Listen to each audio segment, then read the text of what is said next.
আসসালামু আলাইকুম রহমতুল্লাহ বরকাত। মহান আল্লাহ তাআলার নামে শুরু করলাম, বিসমিল্লাহির রহমানির রহিম। আজকে একটা বিষয় আপনাদের মাঝে শেয়ার করতে আমি এই ভিডিওটি তৈরি করলাম, যে মানুষ সৃষ্টির রহস্য। পৃথিবীতে তো আমরা অনেক মানুষ এসেছি, তাই না? দেখা যায় কোটি কোটি মানুষ পৃথিবীতে বসবাস করি, কিন্তু আমরা কি কেউ জানি মানুষ সৃষ্টির রহস্য কি? অবশ্যই আমাদের জানা দরকার, কেননা আমরা তো পৃথিবীতে শ্রেষ্ঠ জীব হিসেবে এসেছি, আমাদেরকে শ্রেষ্ঠ জীব হিসেবে পাঠানো হয়েছে। তাই আর কি একটা বিষয় আমি আপনাদের মাঝে শেয়ার করতে চাই, যে মানুষ সৃষ্টির রহস্য। মহান আল্লাহ রাব্বুল আলামিন চিন্তা করলো একদিন যে তিনি মানুষ সৃষ্টি করবেন, আর মানুষ সৃষ্টি করার আগে আল্লাহ তাআলার ইবাদত কিন্তু ফেরেশতারাই করত। ফেরেশতারা কিন্তু নূরের তৈরি। আল্লাহ তাআলা একদিন চিন্তা করলো যে আমি পৃথিবীতে মানুষ সৃষ্টি করে পৃথিবীতে পাঠাবো। আল্লাহ তাআলা যেটা চিন্তা করেন তিনি ওটাই করেন।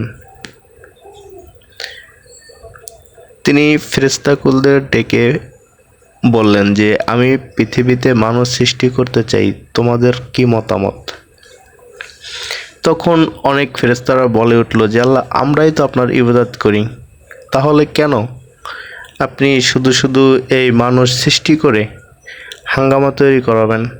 তখন আল্লাহ রাব্বুল আলামিন বলেন যে শোনো ফেরেশতাকুল, আমি যা জানি তোমরা তা জানো না, সুতরাং আমি চিন্তা করেছি যে মানুষ সৃষ্টি করব, এটা আমি অবশ্যই সৃষ্টি করব। তখন আল্লাহ রাব্বুল আলামিন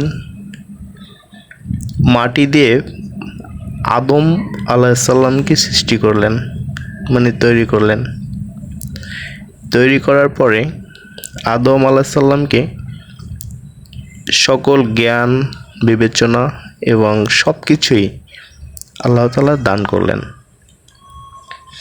এবং আদমকে জান্নাতে রেখে দিলেন। তারপর এক সময় সকল ফেরেশতাদের ডেকে বললেন যে সেই সকল ফেরেশতা, তোমরা আদমকে সিজদা করো। সকল ফেরেশতারাই সিজদা করলো, কিন্তু যে আজাজিল নামের একটি ফেরেশতা ছিল, যে মানে ফেরেশতাদের সর্দার, ও বলতে লাগলো যে আমি হলাম আগুনের তৈরি, আমার সবসময় ঊর্ধ্বমুখী অবস্থা, আমি কেন মাটির তৈরি আদমকে সিজদা করব? মাটি সবসময় নিচের দিকে থাকে।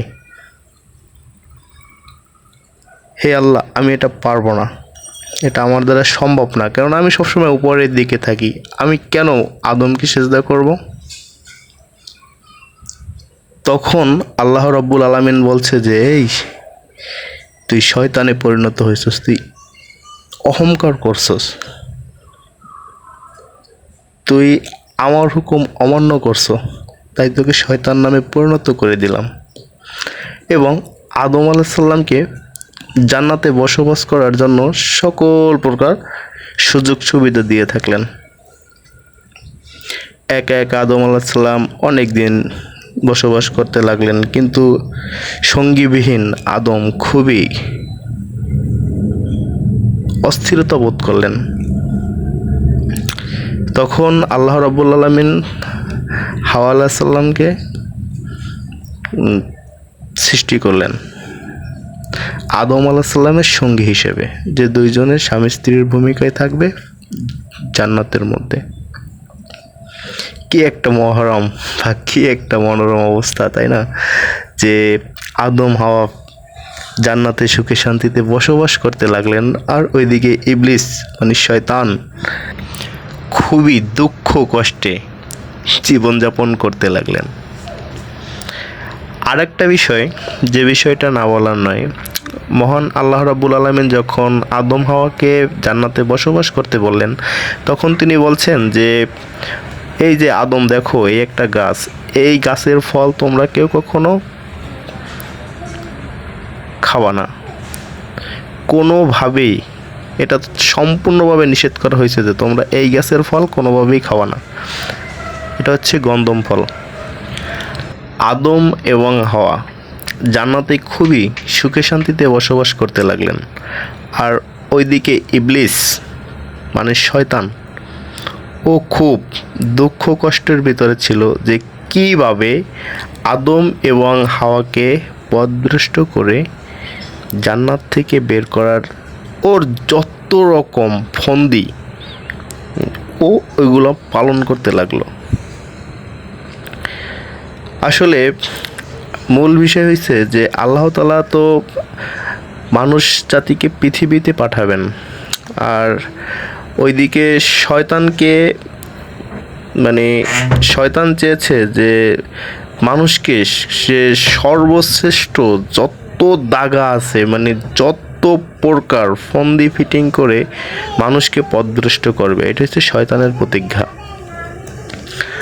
আর আল্লাহ তাআলা একটা কথা বলছেন যে মানুষ যতই পাপের কাজ করুক না কেন, আল্লাহ তাআলার কাছে যদি ক্ষমা প্রার্থনা করেন আল্লাহ তাআলা ক্ষমা করে দিবেন। এই যে দেখুন যে আদম হাওয়া যখন জান্নাতে ছিল তখন ওই যে গন্ধম ফল কিভাবে খাওয়াইলো, এই ঘটনাটা একটু শুনে রাখি আমরা। যে গন্ধম ফল খাওয়াইছে যখন আদম কাছে ছিল না, তখন হাওয়া আলাইহিস সালামকে ওই ইবলিস যত প্রকার ফন্দি ফিটিং করে সেই গন্ধম ফল খাওয়াইছে। খাওয়ানোর পরে পরবর্তীতে বলছে এটা তোমার স্বামীকেও খাওয়াবা। ঠিকই হাওয়া আলাইহিস সালাম আদম আলাইহিস সালামকে সেই গন্ধম ফল খাওয়াইছে। পরবর্তীতে আল্লাহ তাআলা খুবই রাগান্বিত হইল আদম এবং হাওয়ার উপরে। বলছেন এই তোমরা আমার হুকুম অমান্য করেছো, তোমরা আর জান্নাতে থাকতে পারবে না। তখন মহান আল্লাহ রাব্বুল আলামিন আদম এবং হাওয়া আলাইহিস সালামকে পৃথিবীতে নিক্ষেপ করলেন। আশা করি আপনারা সবাই বুঝতে পারছেন মানুষ সৃষ্টির রহস্য।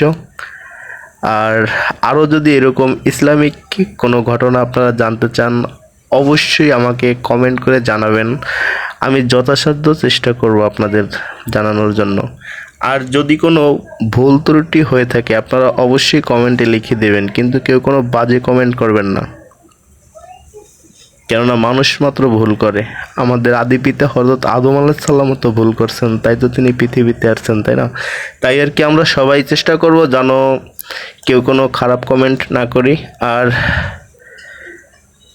আসল বিষয়ে সবাই ভুল ধরিয়ে দেবো কমেন্টের মাধ্যমে যে ভাই আপনার ভুল হয়েছে, অথবা যে কোনোভাবে আপনারা আমাকে জানাতে পারবেন যে ভুল হইলে ভুল ধরিয়ে দেওয়াটাই হচ্ছে মহৎ লোকের কাজ। যাই হোক, আল্লাহ হাফেজ, আসসালামু আলাইকুম রহমতুল্লাহি ওয়া বারাকাতুহু। সবাই ভালো থাকেন, সুস্থ থাকেন, এই কামনায় আজকের মতো বিদায় নিচ্ছি। আল্লাহ হাফেজ।